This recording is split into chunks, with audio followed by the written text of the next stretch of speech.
थैलो कालो थैलो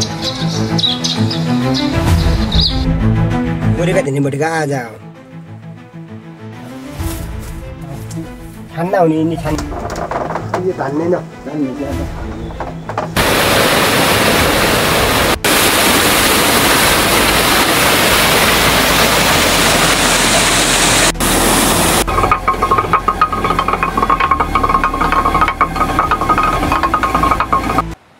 आजको यात्रा भने डोटीको साइल बेटारातिर हामीले साइल 5 देखि बेटारासम्मको पैदल यात्रा गऱ्यौँ। पैदल यात्रा निकै नै अप्ठ्यारो रह्यो। कतै भिरको बाटो कतै जङ्गल लेकको बाटो हिँड्यौँ। नयाँ ठाउँ फरक चालचलन र फरक दृश्यहरूको अपेक्षा गर्दै अगाडि बढ्यौँ।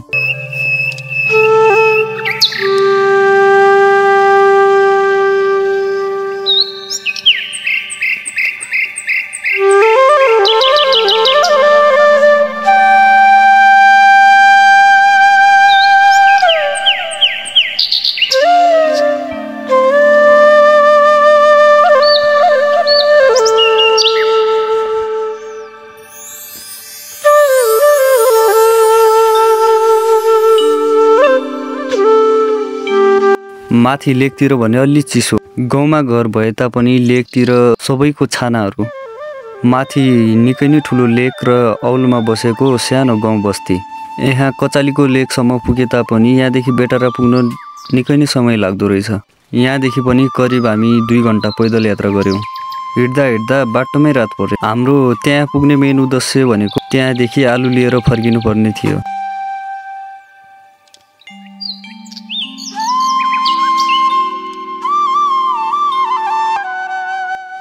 यो चाहिँ बेटाराको गाउँ। आज चाहिँ बेटारामा हाम्रो पहिलो दिन। यस गाउँमा पानी भने प्रशस्त मात्रामा पाइदो रहेछ। एकै गाउँमा 5-6 वटा धाराहरू देख्यौँ। यहाँ भने बिहान घाम भने अलि ढिलो लाग्दो रहेछ। करिब 10 बजेसम्म। पानी भने अत्याधिक चिसो। सायद यो पानी लेक भेलछडादेखि पनि लिएको हुनसक्छ। बिहानै हातमुख धोएर भिडियो रेकर्डिङतिर लाग्यौँ। चिसोको कारणले पनि होला हाम्रो क्यामेरा स्टेबल राख्न हामीले सकेनौँ। यो भने निकै नै पुरानो बस्ती रहेछ। पत्थरका घरहरू र प्रायजसो काठको प्रयोग गरेका। एकै घरमा 4-5 वटा परिवार पनि बस्छन्। घरहरू लम्बाइमा भने अलि धेरै नै लामो। यहाँका मान्छेहरूको स्वभाव हेर्ने हो भने निकै नै दयालु। नयाँ मान्छेहरूसँग बोल्न खासै नहिचकिचाउने। हामीले गाउँ औल र लेक सबैतिर घुम्यौँ।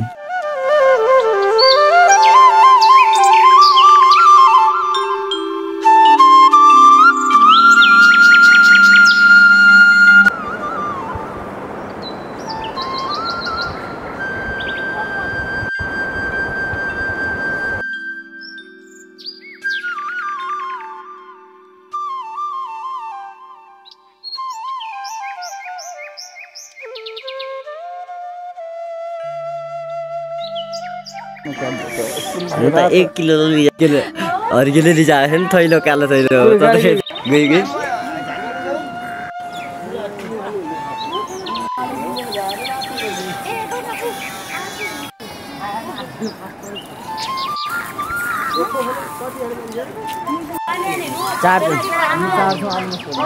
फिक्सन है कि भोलो तलमा देउता बुद्धन के तो था पछि देउता त आज दिन के भन्न लाग्छ फेरि त्यो कसो पुरा त मान्छेले पायो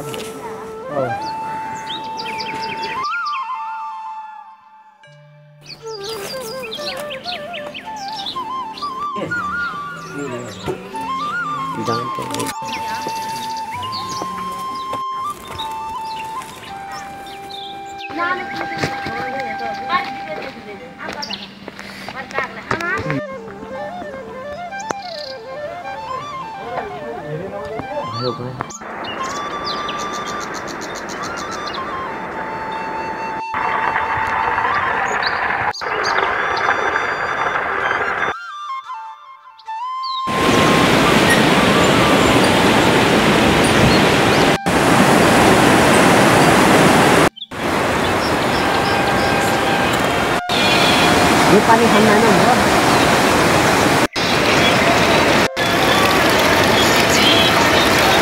यो भेलछडा पानी हो हैन यो बवाल छ चिसो अनि फेरि बवाल हो आइस नस्को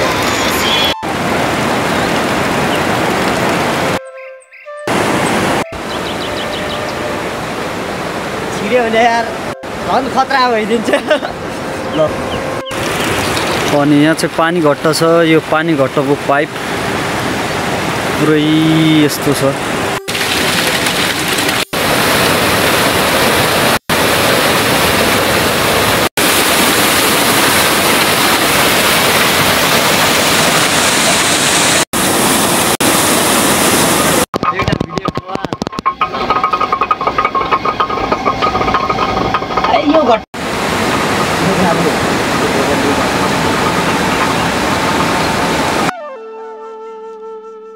अर्ग्यानिक घट्ट है।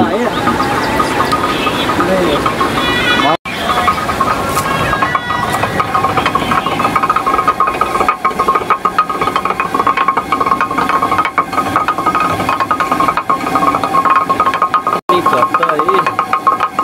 अनि यो चाहिँ ठुलो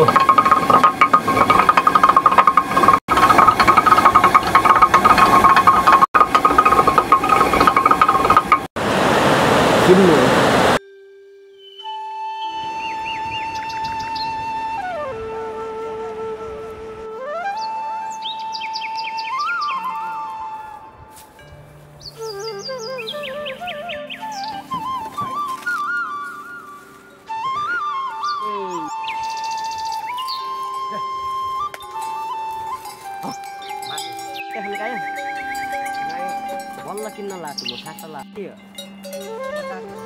राम्रो छ राम्रो छ अब फेरि बाद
कुहिएका छानेका नै कोरेका धेरैबाट कहाँ जा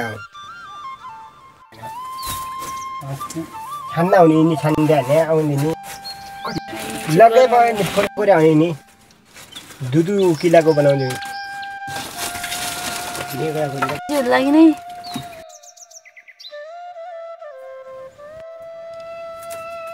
यही न झुण्याउनु भइदियो सर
तिमी अनि हो बिस्तारै खाने झट्टमा झट्टमा झट्को हुन्छ लाग्यो तात्रो